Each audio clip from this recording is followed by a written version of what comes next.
Now, later today, the US President Donald Trump will host the leaders of Armenia and Azerbaijan at the White House, stirring speculation about a much-anticipated peace agreement. The two countries have been embroiled in conflict since independence, even fighting a devastating war in 2020. But now they say they are ready to sign, seemingly capturing Mr. Trump's attention. A central aspect of the deal could even be a new transport project called the Trump Route, which would connect Azerbaijan to its exclave, which is next to Turkey, traversing through Armenian territory. Now, this route has been a highly contentious part of the negotiation process for years. Earlier, Newsday's Emilia Cricchio spoke to Arsen Tarasyan, who's an Armenian MP and close aide to the Armenian Prime Minister. We hope that we will see bold statements and documents that will pave the road for the long-lasting peace. And we have many times said that we are ready to sign the peace treaty right away. But as you know, it takes time, and Azerbaijan raises some concerns that we don't understand, to be honest. But this US mediation of this peace process or peace negotiations will be a big step towards the final goal. I see. And a contentious issue in the negotiation process is a corridor which Azerbaijan demands between its exclave traversing Armenian territory to Azerbaijan proper.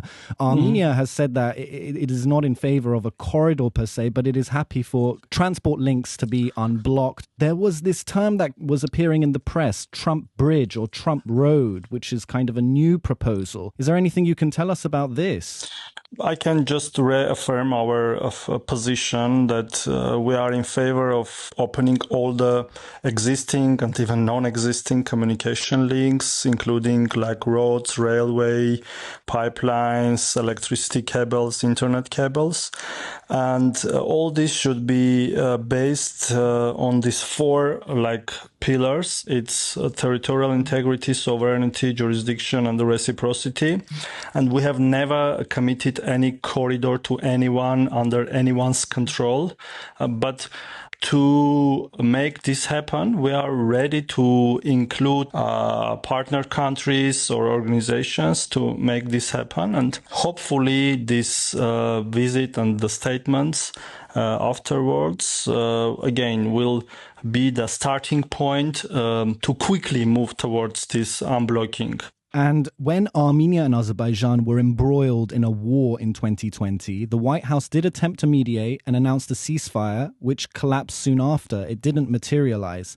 Is this really about reaching a comprehensive settlement of the conflict? Or is this, the Trump administration using the Armenia-Azerbaijan conflict for PR purposes? This PR thing, I think their intentions are genuine because they understand the importance of peace in the region, which is quite intense right now around us, neighborhood, etc. But this visit and this trilateral meeting is something more significant because first, a lot has been done already between the countries without any mediation. And US mediation is kind of cementing these efforts and bringing more concrete results. At least we hope so. Some see that Russia is the traditional hegemon in the South Caucasus. For decades, it has mediated between Armenia and Azerbaijan. Armenia hosts a Russian military base, but many have reported on a deterioration of relations with Moscow, or that relations aren't now what they used to be. Do you think that any deal that is struck with the mediation of the United States, of Donald Trump, might alienate or antagonize or annoy the Russians?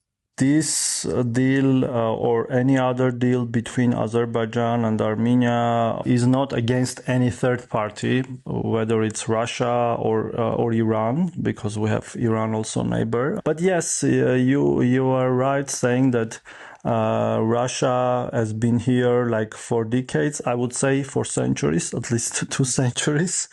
And maybe the configuration of their presence here in the region is changing. And not only because of this deal, but events happening for the last years and decades. Again, we will see their reaction, but at least we know that this is not against Russia or like removing Russia from the region. But we also remember that the mediation of Russia to solve this conflict brought us to actually disasters, and they didn't work. And that's why we shifted first to the bilateral format. And then this kind of efforts from other partner countries can, if they can bring peace quicker and more sustainable, would be very happy for that. Some in Armenia believe that the government is making too many concessions to Azerbaijan after the military defeat in 2020. The Armenian population of Nagorno-Karabakh has been displaced. Is there going to be a fair, comprehensive settlement of the conflict? Because there are those who are concerned that a forced peace could be a hated peace. First, we have never made any concessions to Azerbaijan regarding Armenia's sovereignty, independence, and territorial integrity. What was happened in Nagorno-Karabakh was said for us, for Armenia, for Armenian population, but it was above Armenia's internationally recognized territory. The Russian peacekeeper didn't keep actually the safety of population of Nagorno-Karabakh, the Lachin corridor blockade, very many things. But we have never made any concessions from Armenia's territorial integrity, and we will never do it. And hopefully when the peace treaty is disclosed, actually made public, everyone can see that this is based on all international law. And I can assure that the most of the population of Armenia are in favor of peace negotiations that are right now taking place between Armenia and Azerbaijan. So that was Armenian MP Arsen Tarasyan speaking to Newsday's Emilio Cricchio earlier ahead of a meeting that's due to happen at the White House between the Armenian and Azerbaijan leaders.